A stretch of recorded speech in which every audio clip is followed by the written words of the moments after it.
What's up, mga master? Anong match up pa? Ah, what's up, mga master? So, magandang umaga sa ating lahat.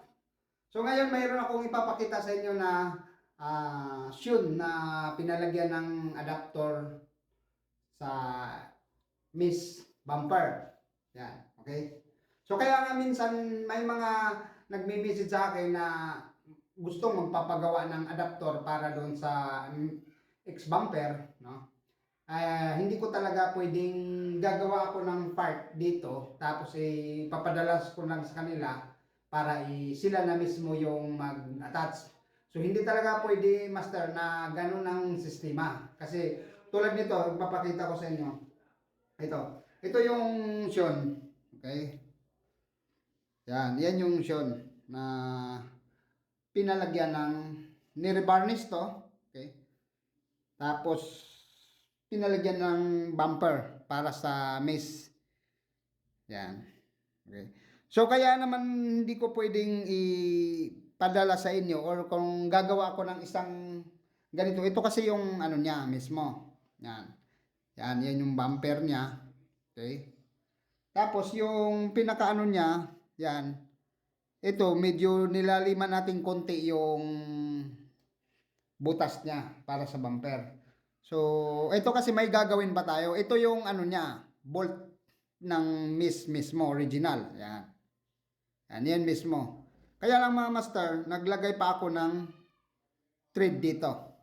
Kung ang Sean, mayroon din naman thread dito, kaya lang medyo manipis lang konti. So, ito yung kapitan ng adapter natin doon sa sa parte na to.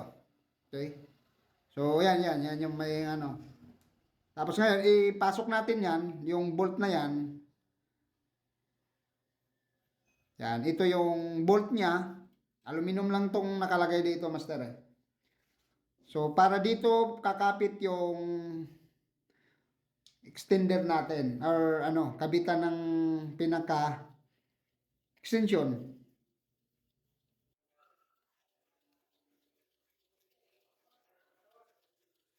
Okay. So, yan. Yan yung lapat niyan sa ilalim.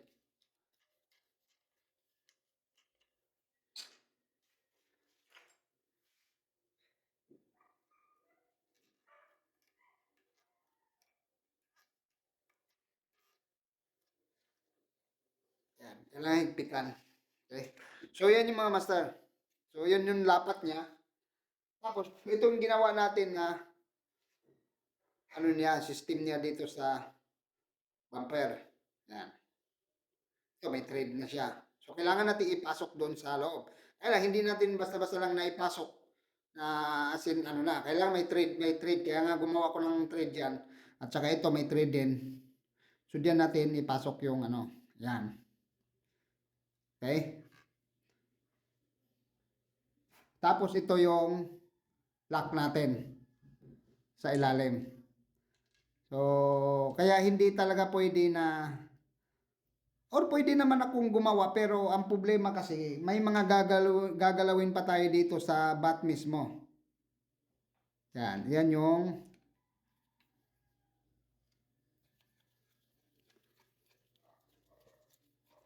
lock niya.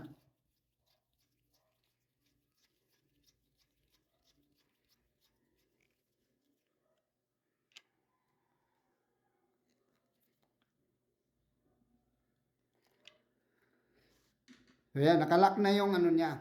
Ito. So hindi na to basta-basta mahugot. Tapos, ipasok natin yung bumper nila.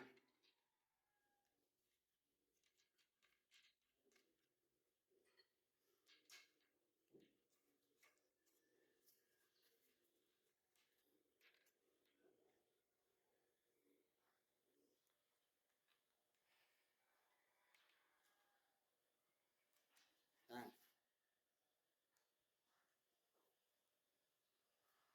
So, yan, mayroon na siyang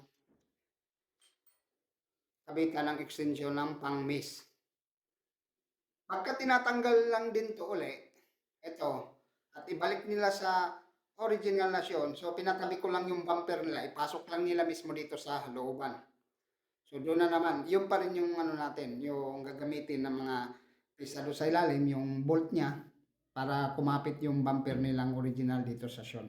So ganun yung purpose lang ng gusto ng may-ari. Hindi yung basta-basta lang na sinisira natin, ididikit tong mga parte na to para magkaroon siya ng extension para sa mesh. Okay? So maraming salamat mga master sa inyong pagpapanood. So ngayon yung isang shot niya dahil ano to, nabasag. Okay? So ayos na. Nakadikit na yung parte na to at saka nilagyan na natin ng ferrol. Yan. So di natin nilagyan ng tape dahil siya na yung magkakabit mga master. Okay? So maraming salamat po.